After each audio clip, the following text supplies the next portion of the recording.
بسم اللہ الرحمن الرحیم۔ السلام علیکم ورحمۃ اللہ۔ جڑواں بچے گھر میں کیوں پیدا ہوتے ہیں اور کس کے گھر میں پیدا ہوتے ہیں؟ حضرت علی رضی اللہ تعالی عنہ کا بیان مبارک سننے کے لیے اس ویڈیو کو آخر تک ضرور دیکھیں۔ شکریہ۔ پیارے ناظرین کرام، حضرت علی رضی اللہ تعالی عنہ نے فرمایا، اکثر کچھ لوگ سوال کرتے ہیں کہ دنیا میں جڑواں بچوں کی پیدائش یعنی کہ کسی عورت کے گھر پر جڑواں بچے پیدا ہونا اس کی کیا وجہ ہوتی ہے؟ یعنی کہ گھر جڑواں بچے پیدا ہوتے ہیں اس کی کیا وجہ بنتی ہے؟ کچھ لوگ بولتے ہیں عورت طاقتور اور مضبوط ہو تو ایسی عورت کے گھر جڑواں بچے پیدا ہوتے ہیں، اور کچھ لوگوں کا یہ بھی ماننا ہے اگر مرد مضبوط ہو، طاقتور ہو تو ایسے مرد کے گھر جڑواں بچے پیدا ہوتے ہیں۔ آج کی اس ویڈیو میں ہم آپ کو حضرت علی رضی اللہ تعالی عنہ کے حوالے سے اس بات کے بارے میں جڑواں بچے کیوں پیدا ہوتے ہیں۔ بچے اللہ کی ایک بہت بڑی نعمت ہیں، اور اگر کسی کے گھر میں جڑواں بچوں کی پیدائش ہو جائے تو پھر انسان کو اور بھی زیادہ خوشی ملتی ہے۔ زیادہ تر شادی شدہ عورت مرد جڑواں بچوں کے خواہش مند ہوتے ہیں۔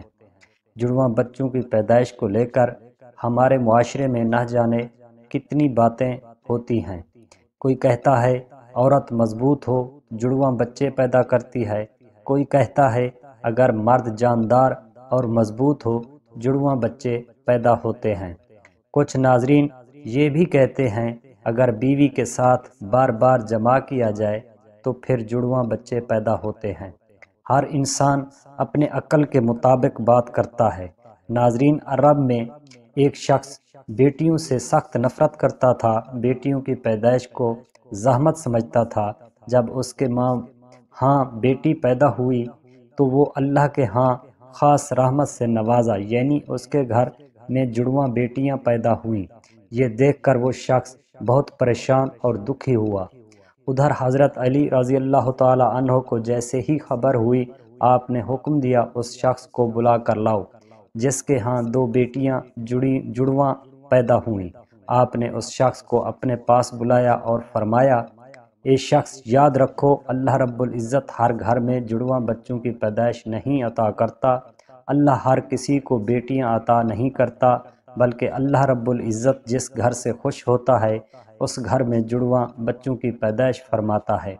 اللہ جس شخص کو جنت میں داخل کرنا چاہتا ہو اس کے گھر میں دو بیٹیوں کو ایک ساتھ پیدا فرماتا ہے۔ اللہ جس شخص کی آخرت کو سنوارنا چاہیے اس شخص سے فرماتا ہے اپنی بیٹیوں کی پرورش اچھے طریقے سے کرو اور ان کی شادی کر دو، اس انسان پر اللہ رب العزت جنت کو واجب کر دیتا ہے۔ یاد رکھنا گھر میں بچے رحمت بن کر آتے ہیں۔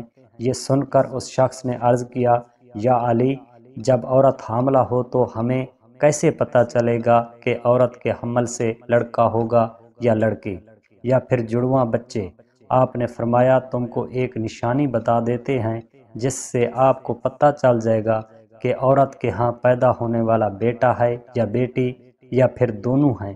آپ نے فرمایا، یاد رکھنا جب کوئی مرد اپنی عورت کے قریب جائے اور جب وہ عورت کے ساتھ مباشرت کرنے لگے تو وہ دیکھ لے، اگر مرد کی منی عورت کی منی پر غالب آئے تو سمجھ لینا عورت کے حمل سے لڑکا پیدا ہوگا، اور اگر عورت کی منی مرد پر غالب ہو جائے تو سمجھ لینا آپ کے ہاں لڑکی پیدا ہوگی، یا دونوں کی منی آمنے سامنے ہو جائے تو پھر جڑواں بچے پیدا ہوں گے۔ اللہ نے پوری کائنات کے اندر 80,000 مخلوقات کو پیدا فرمایا ہے، 20,000 مخلوقات کو زمین پر پیدا فرمایا ہے یعنی کہ خشک جگہ میں رہتے ہیں، اور 60,000 مخلوقات کو پیدا فرمایا ہے جو سمندروں اور دریاؤں کے پانی میں رہتے ہیں۔ اور یاد رکھنا اللہ نے ہر مخلوقات میں جوڑا پیدا فرمایا ہے، یعنی نر اور مادہ کو پیدا فرمایا، اور یہ کام اللہ رب العزت نے اس لیے کیے ہیں تاکہ ہر مخلوقات کی نسل قیامت تک بڑھتی رہے۔ یہ انسان 80,000 مخلوقات میں سے ایک مخلوق ہے۔ اللہ رب العزت نے 80,000 مخلوق سے کچھ کو خشکی یعنی زمین پر رہنے کی اجازت دی اور کچھ کو سمندر کے پانیوں میں رہنے کی اجازت فرمائی۔ جو اس زمین پر مخلوق رہتی ہیں ان میں سے ایک انسان ہے، اور اللہ تعالیٰ نے انسانوں کے اندر بھی نر اور مادہ کو پیدا فرمایا ہے۔ اللہ تعالیٰ نے خود قرآن مجید میں ارشاد فرمایا ہے، نہ میں کسی کا باپ ہوں اور نہ میں کسی کی اولاد ہوں، میں پاک ہوں اور ماں باپ سے بھی پاک ہوں، میرا کوئی نہیں، میں صرف تنہا اور اکیلا ہوں۔ آگے اللہ رب العزت فرماتے ہیں، یہ میں ہی جانتا ہوں کہ عورت کے پیٹ میں ہونے والا بچہ لڑکا ہے یا لڑکی یا پھر دونوں ہیں، میں جس کو چاہوں بیٹا عطا کرتا ہوں اور جس کو چاہوں بیٹی عطا کرتا ہوں، اور جس کو چاہوں لڑکا اور لڑکی دونوں کو ملا کر عطا کرتا ہوں، اور جس کو چاہوں بے اولاد رہنے دیتا ہوں، اور کچھ کو زیادہ اولاد کی نعمت سے نوازتا ہوں۔ اتنے میں ایک شخص کھڑا ہو کر اپنے دونوں ہاتھوں کو جوڑ کر عرض کیا، حضرت علی، میرا بچہ صحت مند نہیں، ہر وقت وہ روتا رہتا ہے، میں کیا کروں؟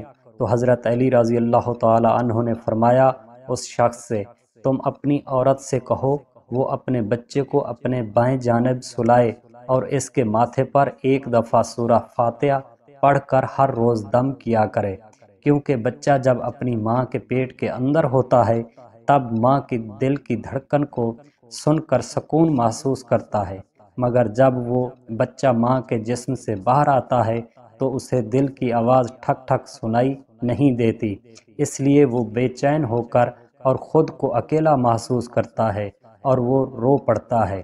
اس لیے اگر عورت بچے کو اپنی بائیں جانب سلائے گی تو وہ ماں کے دل کے قریب رہے گا اور دل کی دھڑکن کو محسوس کرتا رہے گا اور سکون پائے گا۔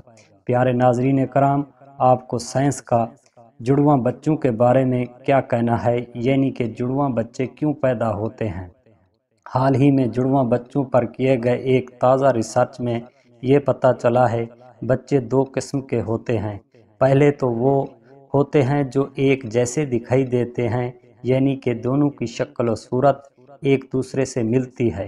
وہیں پر دوسرے جڑواں بچے ہوتے ہیں جو ایک جیسے نہیں ہوتے، یعنی کہ دونوں کی شکل و صورت کافی مختلف ہے، جن کی شکل آپس میں تو کیا گھر کے کسی فرد سے نہ ملے۔ وہ جڑواں بچے پیدا ہونے کی اس ریسرچ کی سب سے بڑی وجہ یہ بتائی گئی، جس عورت کا باڈی ماس انڈیکس بڑھ جاتا ہے اس کے جڑواں بچے پیدا ہوتے ہیں۔ اس ریسرچ میں یہ بھی ثابت ہوا جن عورتوں کا MI یعنی کہ باڈی ماس انڈیکس 30% یا اس سے زیادہ ہو تو ایسی عورتوں کے جڑواں بچے پیدا ہونے کے امکان بڑھ جاتے ہیں۔ اس کے علاوہ اس ریسرچ میں یہ وجہ بھی بتائی گئی، اگر آپ کے گھر میں یا آپ کی فیملی نے کسی کے جڑواں بچے پیدا ہوئے ہیں تو پھر آپ کو بھی جڑواں بچے پیدا ہونے کے امکان بڑھ جاتے ہیں۔ وہیں پر اگر آپ کی بیوی یا آپ کا شوہر جڑواں ہے تو پھر آپ کو بھی جڑواں بچے پیدا ہونے کے امکان ہوتے ہیں۔ اس ریسرچ میں یہ بھی بتایا گیا جن عورتوں کی عمر 35 برس سے زیادہ ہو جاتی ہے ان کو بھی جڑواں بچے پیدا ہو سکتے ہیں۔ ایسی عورتوں کا ہارمون کے ذریعے ہی انڈے سے انڈے نکلنے لگ جاتے ہیں، اس لیے جتنی مقدار میں یہ ہارمون نکلیں گے اتنے انڈے نکلتے رہیں گے۔ اللہ پاک بے اولادوں کو نیک صاحب اولاد سے نوازے اور جن کی اولادیں ہوں ان اولادوں کو اپنے ماں باپ کا اللہ رب العزت فرما بردار بنائے، آمین۔